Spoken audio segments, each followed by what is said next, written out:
This is the Science Center's new rigging exhibit.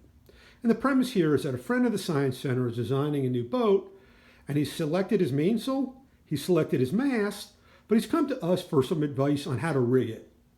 So we've put together some options to show him.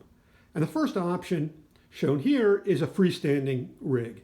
And this is actually arguably one of the more common rigs out on the water because many dinghies use a freestanding mast.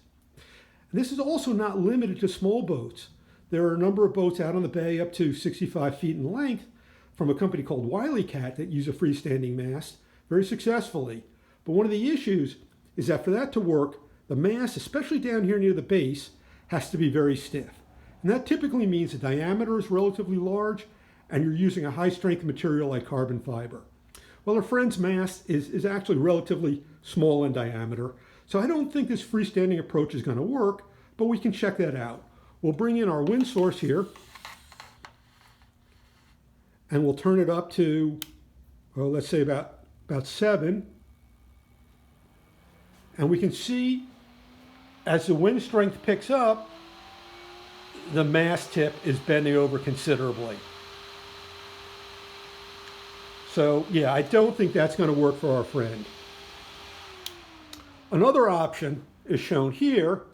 And what we've done here is we've added a backstay, a forestay, and 2 cap shrouds.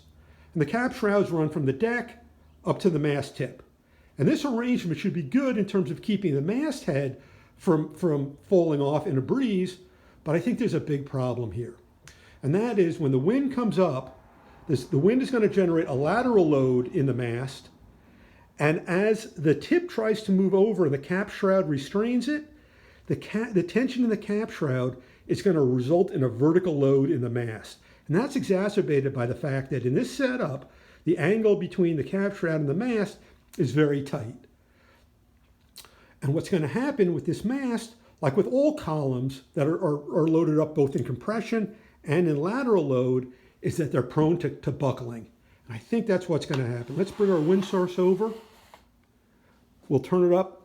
We can turn it up all the way to 12.5. And what we can see is as the wind strength begins to build up, we can see that the mast is buckling significantly. It's bending significantly in the middle. And what would happen is if we were out on the bay sailing and the mast came out of the column that far, it would probably break in two pretty quickly. So we came up with a third option for our friend. And what we've done here is this is a more traditional rig where what we've added is inline lower shrouds. And these go from the deck up to the mast, about maybe halfway up the mast. And they help keep the mast in column in the middle and keep it from buckling outward. The other thing we've done is we've added a set of spreaders. And what the spreaders do is they increase the angle between the mast and the cap shroud. So as the cap shroud loads up, the amount of vertical load transmitted into the mast is significantly less, which again will help keep the mast from buckling and keep it in column. So we'll bring our wind source over here. We'll turn it all the way up to 12.5. And we'll take a look.